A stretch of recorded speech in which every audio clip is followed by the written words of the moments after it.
যেমন তেমন কথা নয়। সম্মানিত উপস্থিতি, কবরের শাস্তি মাফ হয়ে যায় গোপনে দান করলে। কবরের শাস্তি মাফ হয়ে যায় গোপনে দান করলে।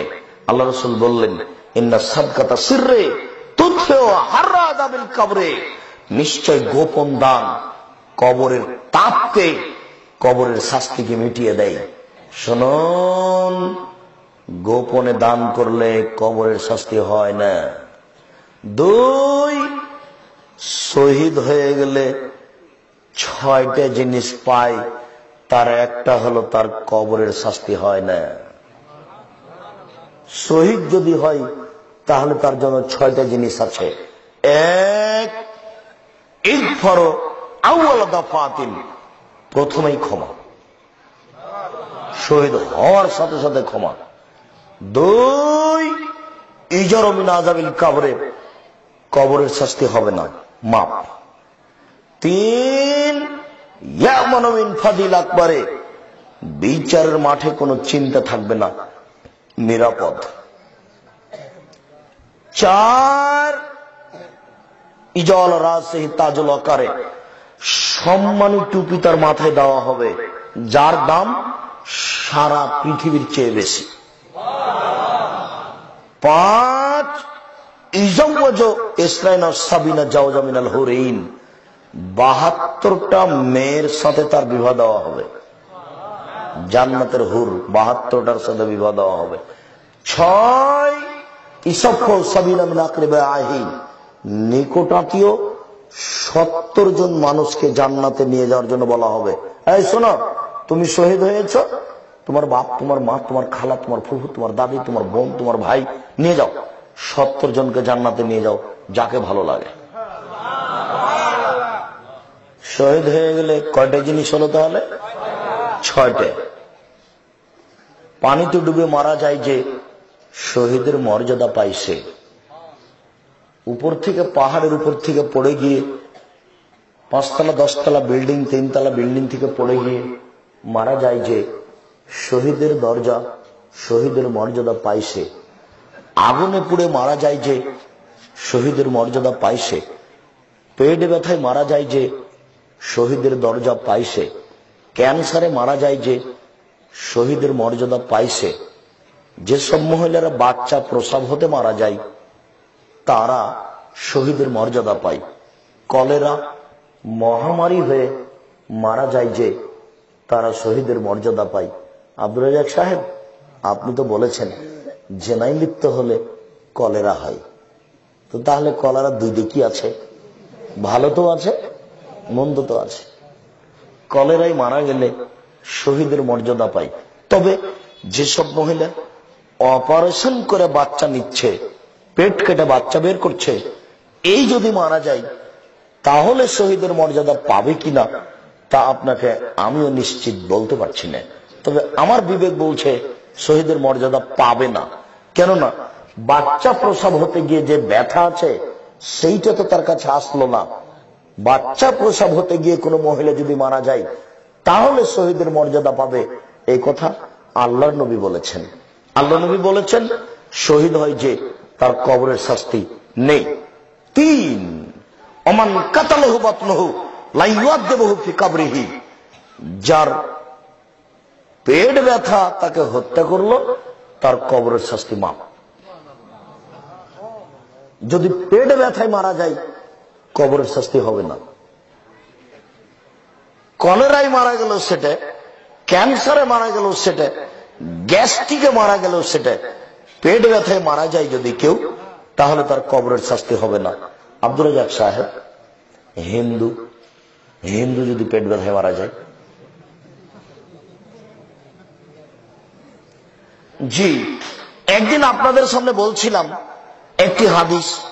আবু হুরায়রা রাদিয়াল্লাহু তাআলা আনহু বলেন, রাসূল সাল্লাল্লাহু আলাইহি সাল্লাম বলেছেন, ওয়াদানি রাব্বি, আমার প্রতিপালক আমার সাথে চুক্তি করেছেন, আমার প্রতিপালক আমার সাথে ওয়াদা করেছেন, আমার প্রতিপালক আমার সাথে চুক্তি করেছেন, আমার প্রতিপালকের সাথে আমার চুক্তি হয়েছে। আইয়ুদখিলা মিন উম্মতি 70,000 বেগারে হিসাব ওয়ালা আযাব, আমার উম্মতের 70,000 মানুষকে জান্নাতে দিবেন, যাদের হিসাব নিকাশ হবে না, যাদের কোনো শাস্তি হবে না। আমার উম্মতের 70,000 মানুষকে আল্লাহ জান্নাতে দিবেন, যাদের হিসাব নিকাশ হবে না, যাদের কোনো শাস্তি হবে না। আমার সাথে আরো বাড়তি চুক্তি হয়েছে, আমার সাথে আমার রবের আরো বাড়তি চুক্তি হয়েছে, আমার সাথে আমার প্রতিপালকের আরো বাড়তি ওয়াদা হয়েছে। মাকুল সাবিনা সাবুনাল, প্রত্যেক 70,000-এর প্রত্যেক হাজারের সাথে আরো 70,000, 70,000-এর প্রত্যেক হাজারের সাথে আরো 70,000, 70,000-এর প্রত্যেক হাজারের সাথে আরো 70,000। আমারও প্রতিপালকের সাথে আমার আরো বাড়তি চুক্তি হয়েছে, আমার প্রতিপালকের সাথে আরো বাড়তি চুক্তি হয়েছে। সালাসা হাসায়াতিন মিন হাসায়াতি রব্বি, আমার প্রতিপালক 3 অঞ্জলি মানুষ জাহান্নাম থেকে বের করে জান্নাতে দিবেন। আমার প্রতিপালক 3 অঞ্জলি মানুষ জাহান্নাম থেকে বের করে জান্নাতে দিবেন। আমার প্রতিপালক 3 অঞ্জলি মানুষ জাহান্নাম থেকে বের করে জান্নাতে দিবেন। তখন মাওলানা ডক্টর শহীদুল্লাহ 16 ভাষার পণ্ডিত, বগুড়া আজিজুল হক কলেজের প্রফেসর বলেছিলেন মাওলানা আব্দুল্লাহ কাফি আল কোরাইশিকে, জনাব আল্লাহর হাত কি ছোট? আল্লাহর হাত তো জাহান্নামের চেয়ে বড়। জাহান্নামে যত মানুষ আছে সবই তো চলে আসতে পারে, ফেরাউনও তো আসতে পারে। তখন মাওলানা আব্দুল্লাহ কাফি আল কোরাইশি রাহিমাহুল্লাহ বলেছিলেন, জনাব আপনার কথা ঠিক, ঠিক বলেছেন, আল্লাহর হাত জাহান্নামের চেয়ে অনেক অনেক বড়, এই কথাই ঠিক। তবে মনে রাখবেন, অন্তরে ঈমান থাকবে না যার, অঞ্জলিতে আসার সুযোগ হবে না তার। অন্তরে ঈমান থাকবে না যার, এই খাবলাতে আসার সুযোগ হবে না তার। অন্তরে ঈমান থাকবে না যার, অঞ্জলিতে আসার সুযোগ হবে না তার। ঈমান কেটে গেছে ইহুদিদের, ঈমান কেটে গেছে খ্রিস্টানের, ঈমান কেটে গেছে হিন্দুদের, ঈমান কেটে গেছে তোমার অষ্টাধাতুর আংটিতে,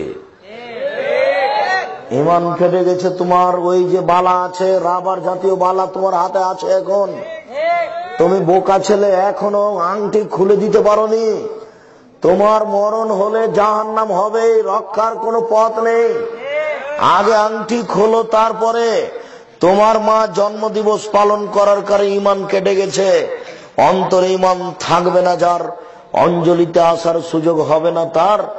অন্তরে ঈমান থাকবে না যার, পেট ব্যথায় মারা গেলেও কবরের শাস্তি মাফ হবে না তার। কথা কি আমি বুঝাতে পেরেছি? আল্লাহর নবী বললেন, পেট ব্যথায় মারা যায় তার কবরের শাস্তি হবে না। রাসূল সাল্লাল্লাহু আলাইহি সাল্লাম বলেন, মা মিন মুসলিমিন ইয়ামুতু ইয়াউমাল জুমআ লাইলাতাল জুমআ ইল্লা ওয়াকাহুল্লাহু তাআলা মিন আযাবিল কবরে। কারো যদি জুমার দিনে মরণ হয়, জুমার রাতে মরণ হয়, তাহলে কবরের শাস্তি হবে না। জুমার দিনে যদি মারা যায় বা জুমার রাতে মারা যায়, তাহলে কবরের শাস্তি মাফ। জুমার দিন কখন থেকে শুরু হয়? জাযাকুমুল্লাহ খায়ের। ওইদিকে একজন বলেছে রাত 12টা, বাকি আমার কান ধরেছে, ওইদিকে বলেছে একজন রাত 12টা। তো আপনারা তো যাকে অনেকে বলেছেন সূর্য ডুবার পরেই। 2-1 জায়গাতে আমি দেখেছি সবাই বলছে রাত 12টায়। তার মানে আরবিতে শুরু হয় সূর্য ডুবার পরেই দিন। বৃহস্পতিবারের দিন দিবাগত রাত, সূর্য ডুবার সাথে সাথে জুমার দিন শুরু। অতএব বৃহস্পতিবারের দিন যাওয়ার পরে, মাগরিবের পরেই যদি কেউ মারা যায়, তাহলে তার কবরের শাস্তি হবে না। সারা রাতে মারা গেলে কবরের শাস্তি হবে না। জুমার দিন পুরো দিন, সূর্য ডুবলে শনিবার চালু হয়ে গেল, শুক্রবারের দিন সূর্য ডুবা পর্যন্ত কেউ মারা গেলে তার কবরের শাস্তি হবে না। 4টে কারণে কবরের শাস্তি হবে না। 1, গোপন দান করলে, গোপনে দান করলে। এই ছেলে, মনে আছে কি 3 শ্রেণীর মানুষকে দিয়ে জাহান্নাম উদ্বোধন হবে? এই হাদিস মনে আছে না ভুলে গেছে? 3 শ্রেণীর মানুষকে দিয়ে জাহান্নাম উদ্বোধন হবে। তার 1 শ্রেণীর মানুষ হলো দানকারী। দান করার সময় বলছে, একটু বলে দাও তো 10,000 টাকা অমুক, বলো না, বলো অমুক 10,000 টাকা দিয়েছে। এখন আর জান্নাত হবে না। মানে হাতে হাতে উল্টে গেল। একটু 10,000 টাকা কাউকে বলবেন না, টাকাটা থাকুক, কাউকে বলতে হবে না। এখন আর কবরের শাস্তি হবে না।